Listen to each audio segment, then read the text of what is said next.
A man brings gifts to an orphanage and sees a child who looks a lot like his. Michael Walker had always been dedicated to bringing joy to the children of a local orphanage. But a simple delivery of gifts triggers a series of events that will change his life forever. When he encounters a child who bears an uncanny resemblance to his, buried secrets begin to surface. Who is this child, and what is she hiding? Follow this suspenseful story and prepare to be surprised with each revelation. Michael Walker was known in Oakridge, a small town surrounded by forests and hills, as a generous man dedicated to the community. He and his wife, Rebecca, lived in a simple but cozy house. Although they never had children, their love for kids was evident in their actions. Every year at Christmas, Michael led a campaign to collect gifts for the local orphanage, a project that filled him with a deep sense of purpose. Rebecca, always by his side, lovingly took care of every detail. On the morning of December 23rd, Oakridge was covered by a thin layer of snow, and the gray sky predicted more snow to come. Michael woke up early, eager for his visit to the orphanage. As he got dressed, he thought about the joy he would bring to the children. When he went downstairs, he found Rebecca in the living room, finishing wrapping the last gift. "Don't you want to come with me today?" Michael asked, noticing that Rebecca seemed tired. "Not today, dear," she replied with a weak smile. "I think I'm catching a cold. Besides, I have a few things to take care of around the house." Michael approached and kissed her forehead, accepting the explanation. He knew Rebecca had always been deeply involved in the campaigns and perhaps needed a break. After saying goodbye, Michael left, loading the car with bags of gifts. As he drove, Michael reflected on his life. He and Rebecca were happy, but the emptiness of not having children never fully disappeared. Arriving at the orphanage always brought him a mix of joy and melancholy. When he arrived, he was warmly welcomed by Mrs. Jenkins, the director, who praised his dedication. "The children get so excited when you come, Michael," she said, smiling. Michael smiled back as he began distributing the gifts. Seeing the joyful expressions on the children's faces filled his heart with happiness. However, as he handed a teddy bear to a little girl, something made him pause. In the corner of the room, a girl sat alone, holding a book. Her long brown hair and green eyes seemed strangely familiar. Michael's heart skipped a beat. The girl looked so much like Rebecca when she was young that he almost couldn't believe it. He stood still for a few seconds, trying to dismiss the absurd thought. But something urged him to find out more. "Who is that girl?" he asked Mrs. Jenkins, trying to keep his voice calm. "Oh, that's Lily. She arrived here about a year ago. A sweet child, but very reserved. We don't know much about her parents," the director replied. Michael nodded, but the resemblance still troubled him. He tried to focus on the other children, but the image of Lily stayed in his mind. When he said goodbye and returned home, he felt restless. He knew something about that girl connected him to a truth he had yet to understand. When he arrived home, Rebecca asked how the visit had gone. Michael hesitated before responding, his mind still fixed on the image of Lily. "It was great, but," he began, unsure of how to continue. "But what?"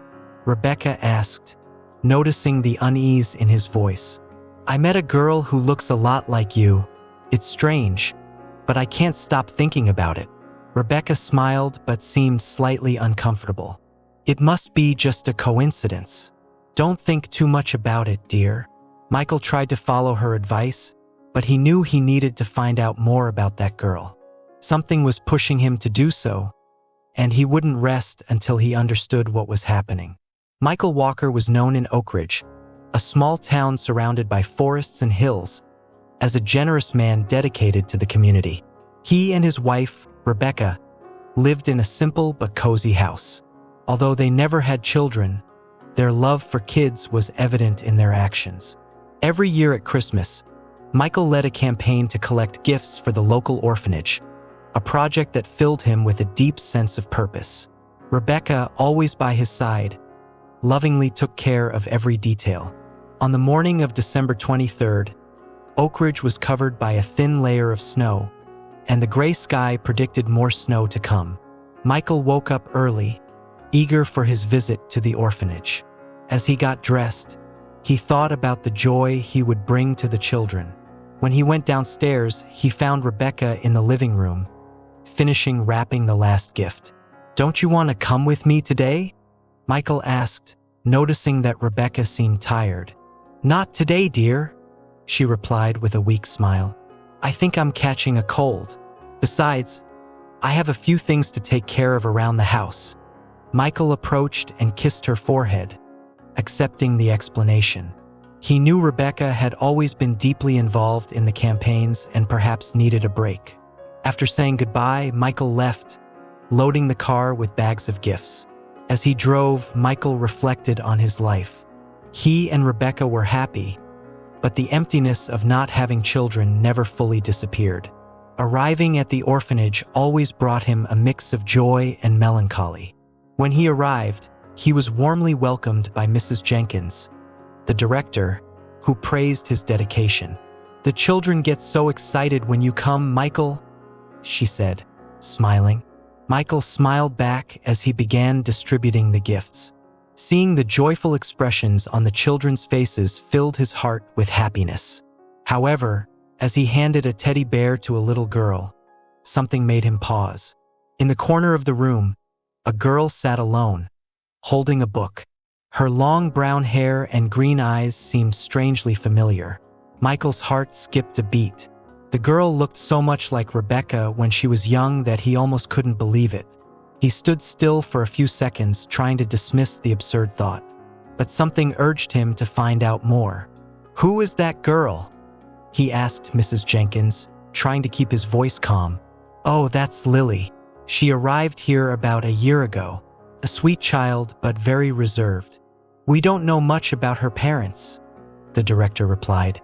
Michael nodded, but the resemblance still troubled him. He tried to focus on the other children, but the image of Lily stayed in his mind. When he said goodbye and returned home, he felt restless. He knew something about that girl connected him to a truth he had yet to understand. When he arrived home, Rebecca asked how the visit had gone. Michael hesitated before responding, his mind still fixed on the image of Lily. "It was great, but," he began, unsure of how to continue. "But what?" Rebecca asked, noticing the unease in his voice. "I met a girl who looks a lot like you. It's strange, but I can't stop thinking about it." Rebecca smiled but seemed slightly uncomfortable. "It must be just a coincidence. Don't think too much about it, dear." Michael tried to follow her advice, but he knew he needed to find out more about that girl. Something was pushing him to do so, and he wouldn't rest until he understood what was happening. Michael felt as if he were trapped in a nightmare. The revelation that Lily was Rebecca's daughter consumed him, leaving him emotionally shattered. He spent hours locked in his office, trying to understand how all this could be possible. The trust he had in Rebecca began to unravel, corroded by doubt and the fear that something much bigger was being hidden. Rebecca, on the other hand, was increasingly worried about Michael's behavior. She sensed that something serious was happening, but he refused to talk about it, which only heightened her anxiety. One night, unable to bear the distance between them any longer, Rebecca tried once again to reach out. "Michael, what's going on?" she asked, her voice choked with frustration. "You've been so distant. I feel like I'm losing you." Michael looked at Rebecca, feeling a mix of love and anger. How could he confront her with the truth he had discovered? But he knew he couldn't continue like this, living with the shadow of doubt between them. "Rebecca, I need to ask you something, and I need you to be completely honest with me," he said, his voice trembling. Rebecca frowned, concerned by the seriousness of his tone. "Of course, Michael. What's bothering you so much?" she asked, sincerely worried. Michael took a deep breath, trying to find the right words. "Is there something about your past that you never told me? Something about a child?" he asked, feeling the weight of tension in the air. Rebecca looked at him, confused and scared. "A child? What are you talking about?" she replied, not understanding. Michael felt a wave of frustration rise in his chest. He didn't want to believe that Rebecca was lying, but the doubt consumed him. "I met a girl at the orphanage, Lily. She looks so much like you, Rebecca. It's not just her appearance, but her gestures, her mannerisms, and then I did a DNA test. Lily is your daughter, Rebecca. How is that possible?" Michael's voice was filled with emotion as he tried to stay calm. Rebecca was in shock. She looked at Michael, trying to process what he was saying. "What? Michael, that's impossible. I never had a daughter. How could you think such a thing?" Rebecca seemed lost, her eyes filling with tears. Michael watched her reaction, searching for any sign that she was lying. But all he saw was confusion and pain. Could he have made a terrible mistake? But the test was clear. There was no arguing with it. "I don't know what to think, Rebecca. All I know is that the DNA test confirmed it. Lily is your daughter. I need an explanation, but if you don't know anything, then..." He stopped, unable to finish the sentence. Rebecca shook her head, tears now streaming freely down her face. "Michael, I swear I don't know anything about this. There was never another child, never any secret. I don't know what's going on, but I would never lie to you, never," she said, her voice almost pleading for him to believe her. Michael felt his heart break at seeing Rebecca's despair, but the doubt persisted. How could there be a logical explanation for this? Everything seemed like an unsolvable puzzle. The tension between them grew with each passing day. Michael couldn't look at Rebecca the same way, and the emotional distance between them became unbearable. Rebecca, on her part, was devastated, not understanding how their marriage, which had always been so solid, was falling apart. She tried in every way to get close to Michael, but his coldness pushed her away with each attempt. One day, while Michael was out, Rebecca decided to go to the orphanage. She needed to see Lily with her own eyes, to try to understand what was happening. When she arrived, she was greeted by Mrs. Jenkins, who recognized her as Michael's wife. "Rebecca, what a surprise to see you here. Michael spoke so highly of you," Mrs. Jenkins said with a welcoming smile. Rebecca tried to smile, but the tension in her chest was palpable. "I wanted to meet the children, and especially a girl named Lily," Rebecca replied, trying to sound calm. Mrs. Jenkins nodded and led Rebecca to the room where the children were playing. When Rebecca entered, her eyes quickly found Lily. The resemblance was undeniable. She stood frozen for a moment, feeling a whirlwind of emotions that left her stunned. Lily looked at Rebecca and smiled shyly. Rebecca's heart tightened. How was this possible? Everything felt like a nightmare. She approached slowly, kneeling beside the girl. "Hi, Lily," Rebecca said, her voice trembling. "Hi, you're Michael's wife, aren't you?" Lily asked innocently. Rebecca nodded, trying to hold back the tears that threatened to fall. "Yes, I am. You look a lot like someone I know," Rebecca said, trying to stay calm. Lily smiled but returned her attention to the book in her hands. Rebecca stood up, feeling weak. She needed to get out of there, needed answers, but at that moment, all she felt was a crushing emptiness. When she returned home, she found Michael waiting for her. He saw the anguish in her eyes and knew that the situation was rapidly deteriorating. The atmosphere at home was dense and somber. The tension was almost palpable, and the silence between Michael and Rebecca was only broken by superficial conversations. Both knew that what they were facing was much bigger than any other difficulty they had encountered before. The doubts, confusion, and pain made every interaction an internal battle. Michael felt guilty for having done the DNA test without consulting Rebecca, but at the same time, the revelation had deeply shaken his confidence. He couldn't stop thinking about the image of Lily and the certainty that, somehow, she was connected to Rebecca. On the other hand, Rebecca was torn apart. The accusation that she could have a daughter without knowing it was absurd, but the DNA test was irrefutable evidence. How could this be possible? After days of deafening silence, Michael decided it was time to face the situation head-on. He knew they couldn't continue like this, living with distrust and resentment corroding what was left of their relationship. "Rebecca, we need to talk," he said one night, breaking the silence that had settled between them. Rebecca looked at him, her eyes red from so many sleepless nights, and shed tears. "I agree, Michael.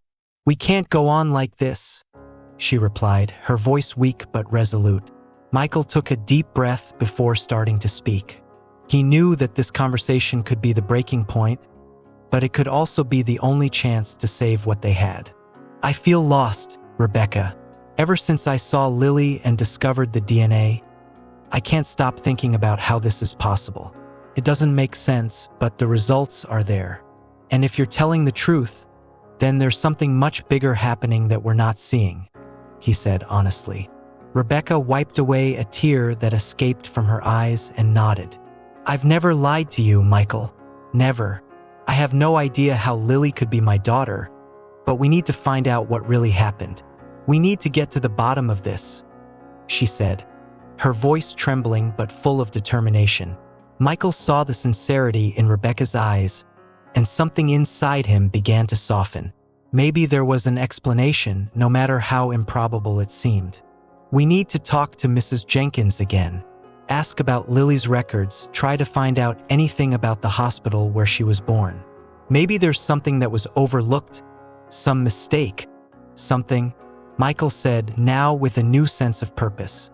Rebecca agreed, and the next day they went to the orphanage together. Mrs. Jenkins received them with surprise but didn't ask questions, sensing the seriousness with which the couple approached. "Mrs. Jenkins, we need your help," Rebecca began. "We want to know more about Lily, about how she came here, any information you have about her early days, medical records, everything." The director frowned, clearly concerned about the gravity of the request. "I understand. I'll look for the files we have. There aren't many, but maybe we'll find something that can help," she said, leaving the room to look for the documents. While they waited, Michael held Rebecca's hand. They exchanged a look, both feeling that they were about to discover something crucial, something that could change their lives forever. When Mrs. Jenkins returned, she brought with her a small folder. She placed it on the table and began to leaf through the papers. Lily was brought here by a woman who didn't want to reveal her identity. She seemed desperate, said she couldn't take care of the girl, and then disappeared. "Unfortunately, we don't have more information about Lily's biological parents, but we do have a record of the hospital where she was born," Mrs. Jenkins said, handing the document to Rebecca. Rebecca took the paper with trembling hands and read the name of the hospital. St. Mary's, a small maternity hospital in a neighboring town. Michael frowned, remembering that it was the same hospital where Rebecca had given birth years ago when they had their only daughter, who tragically was stillborn, or so they believed. "St. Mary's, Michael, do you remember? That's where." Rebecca stopped, unable to complete the sentence. Michael felt the weight of the memory fall upon him. He remembered the crushing pain they felt when they lost the daughter they had waited so long for. But why was that hospital's name there, associated with Lily? "We need to go there. We need to talk to them, see if there are any records that can clarify all this," Michael said, feeling the knot in his stomach tighten even more. Determined, they left immediately for St. Mary's. The hospital, now quite deteriorated and with few staff, seemed almost abandoned. The receptionist, a woman with a tired appearance, looked at them with disinterest when they asked to speak with someone who could access old records. "We have some old files in the basement, but I don't know if you'll find anything useful. This hospital has been in operation for so long, and many records were lost or destroyed over the years," she said, handing them an old key. Michael and Rebecca went down to the basement, where they found piles of documents stacked in dusty boxes. The feeling of being on the verge of a monumental discovery kept them focused despite the desolate environment. After hours of rummaging through papers, Michael finally found something that made his heart stop. It was the birth record of their daughter, but there was something wrong. There were two entries for the same day, both with conflicting information. One indicated that the baby had died shortly after birth, while the other showed that the baby was healthy and sent to the nursery. Rebecca, seeing this, was paralyzed. A terrible yet hopeful thought began to form in her mind. Michael, what does this mean? Could our daughter? Could Lily be? Rebecca couldn't finish the sentence, but her eyes said it all. Michael felt a mixture of shock, hope, and fear. If this were true, it meant there had been a baby swap at the hospital. Their daughter wasn't dead, but alive, somewhere, and everything pointed to Lily being their daughter. We need to find someone who worked here at the time. Someone who can explain what happened, Michael said with renewed urgency. After much insistence, they managed to find a retired nurse who had worked at St. Mary's at the time of the birth. When they showed her the records, the nurse was visibly shaken. I remember that day. There was a terrible confusion in the maternity ward. We were overwhelmed, and, my God, I never thought that. Her voice faltered, as if a painful truth was emerging. What happened? Please, tell us, Rebecca pleaded, tears in her eyes. The nurse took a deep breath and finally confessed. There was a baby swap that day. One of the mothers received the wrong news, and the healthy baby was given to another family. Your daughter, she never died. Lily is your daughter. Michael and Rebecca's world stopped for a moment. The pain of the loss, the grief they had carried for years, everything had been based on a mistake. The revelation that Lily was, in fact, the daughter Michael and Rebecca believed they had lost so many years ago brought a flood of emotions. The initial shock soon gave way to a confusing mix of joy, sadness, and a deep sense of injustice. The years spent in mourning, the pain that seemed unbearable, now had a new meaning, but it didn't erase the suffering they had experienced. Michael and Rebecca left the hospital in silence, each lost in their own thoughts. The journey back to Oak Ridge was long and difficult, with both processing the magnitude of the discovery. Finally, when they were almost home, Rebecca broke the silence. Michael, I can't believe this happened. All these years, our daughter, she was alive all along, Rebecca said, her voice broken by emotion. Michael squeezed Rebecca's hand, feeling the same mix of emotions. He knew that, despite the joy of discovering that their daughter was alive, there was also the pain of knowing they had lost precious years with her. I know, Rebecca, it's unbelievable, but now we have to think about how we're going to handle this. Lily doesn't know anything, and we need to find a way to tell her the truth without scaring her, he replied, his tone a blend of determination and concern. When they arrived home, the weight of the situation seemed even greater. They knew that the next step would be crucial, telling Lily that she was their daughter. But how to do that? How to explain something so complex to a child who barely knew them? That night, Michael and Rebecca discussed what to do. They decided they needed to act cautiously, considering Lily's well-being above all else. It wouldn't be easy, but they knew they had to be honest. The next day, they returned to the orphanage to talk to Mrs. Jenkins. They knew they needed her help to prepare the ground before talking to Lily. Mrs. Jenkins, we need to talk to you about something extremely serious, Michael began as they sat in the director's office. Mrs. Jenkins, sensing the seriousness on both their faces, leaned forward, giving them her full attention. Of course, Michael, Rebecca, what's going on? She asked, with a mix of curiosity and concern. Rebecca took a deep breath and began to tell the whole story. From the birth of the daughter they believed they had lost to the shocking discovery at the hospital. The director listened in silence, visibly surprised and moved by the story. So, you believe that Lily is actually the daughter you lost? Mrs. Jenkins asked, trying to process everything she had heard. Not only do we believe it, we are certain. The records at the hospital confirm there was a baby swap.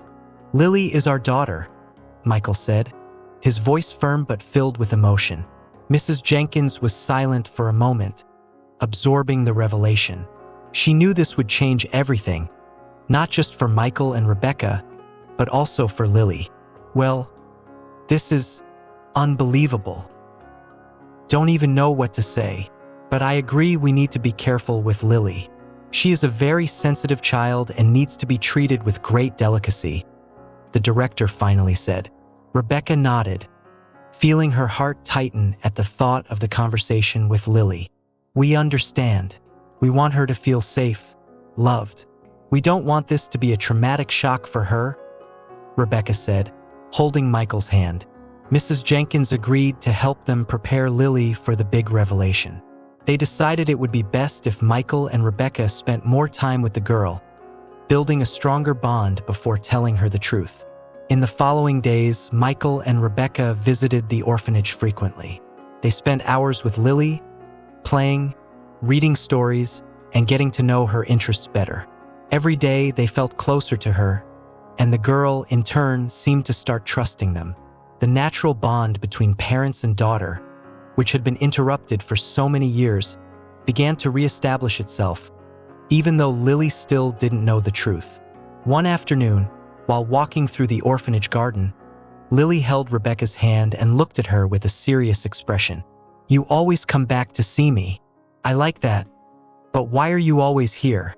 Lily asked, with the innocence of a child but with a wisdom that seemed beyond her years. Rebecca felt a tightness in her heart. She knew the moment was approaching. Michael, beside them, also realized that they couldn't delay the conversation much longer. Lily, dear, there's something we need to tell you. Something very important. Rebecca began, her voice soft but trembling. Lily looked at her with her big green eyes, curious and attentive. What is it, Rebecca? Lily asked with the same innocence. Michael knelt beside Lily, taking her other hand. Lily, we discovered something about you, about your story. Something you didn't know, he said, trying to stay calm. Do you remember when we talked about families?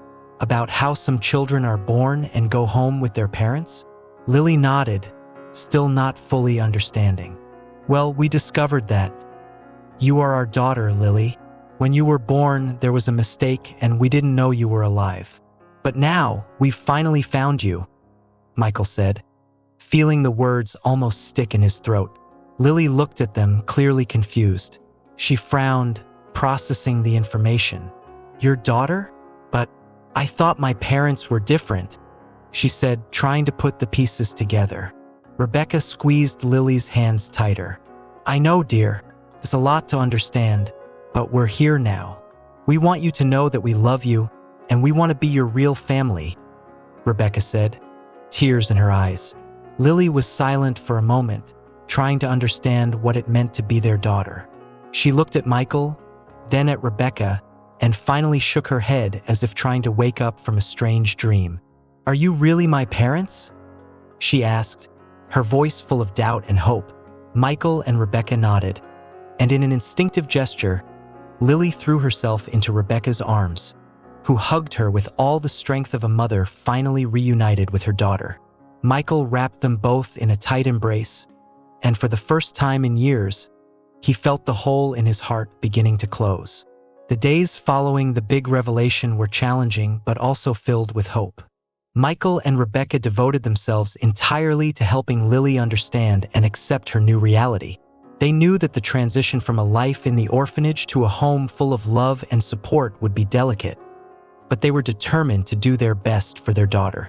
Lily, for her part, although initially confused, began to adapt to the idea of having a real family. At first, she maintained a certain emotional distance, as if still trying to process everything that had happened. But over time, the barriers began to fall. Michael and Rebecca's affection and patience were essential in this process. They allowed Lily to take her time, without forcing anything, always making it clear that they would be there for her, no matter what. One of the first big changes in Lily's life was the visit to her new home. Michael and Rebecca had prepared her room with great care, decorating it with soft colors, toys, and books, all chosen with love and attention. When Lily entered the room for the first time, her eyes lit up, but she remained quiet, as if trying to absorb every detail. "Do you like your new room, Lily?" Michael asked, watching the girl's reaction closely. Lily nodded, a shy smile beginning to form on her lips. "It's pretty," she replied, gently touching a doll that was on the bed. Rebecca, feeling that this was an important moment, knelt beside Lily. "You can decorate it any way you like, Lily. This is your space, your home now," Rebecca said, with a softness that made Lily look at her with new eyes. Lily then did something that took Michael and Rebecca by surprise. She took a step forward and hugged Rebecca, resting her head on her shoulder. It was a simple gesture, but full of meaning. Michael felt his eyes fill with tears, realizing that his daughter was beginning to accept them, beginning to feel that she finally belonged somewhere. From that day on, Lily's life changed drastically. She began attending a new school, made new friends, and slowly began to open up to Michael and Rebecca. The bedtime reading nights became a ritual that helped strengthen the bonds between them.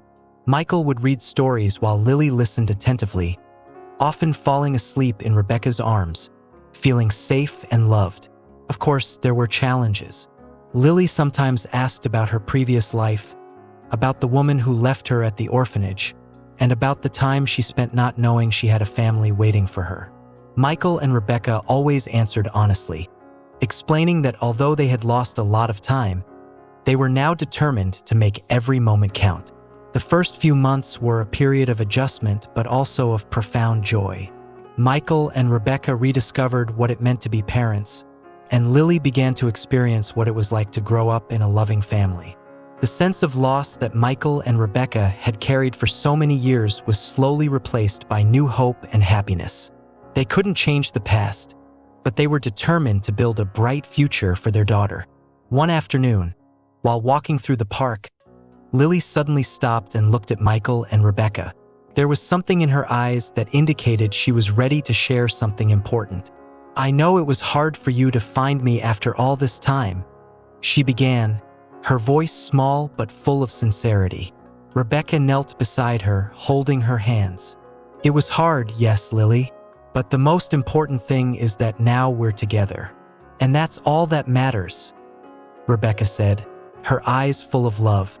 Michael smiled and approached, placing a hand on Lily's shoulder. "We love you, Lily, and we're very happy to finally have you with us," he said, his voice full of emotion. Lily looked at both of them, her face lighting up with a smile that warmed Michael and Rebecca's hearts. She took a step forward and hugged them, a hug that sealed the love and unity of the new family they were forming. As time passed, the emotional scars began to fade. Michael and Rebecca learned to live with the joy of having their daughter by their side, while Lily grew up in an environment full of affection and support. The story of loss and reunion, which began so painfully, ended in a family bond that overcame all adversities. Years later, on a quiet winter afternoon, Michael and Rebecca were sitting together in the living room, watching Lily, now a teenager, reading a book by the fireplace. The warmth of the fire filled the room, but what truly warmed their hearts was the sight of the daughter they thought they had lost forever, now home, where she always belonged. Michael turned to Rebecca and smiled. "We made it," he said, his voice choked with emotion. Rebecca smiled back, holding Michael's hand. "Yes, we did, and every moment was worth it." And so, the Walker family found their peace, their joy, and above all, the love that united them forever.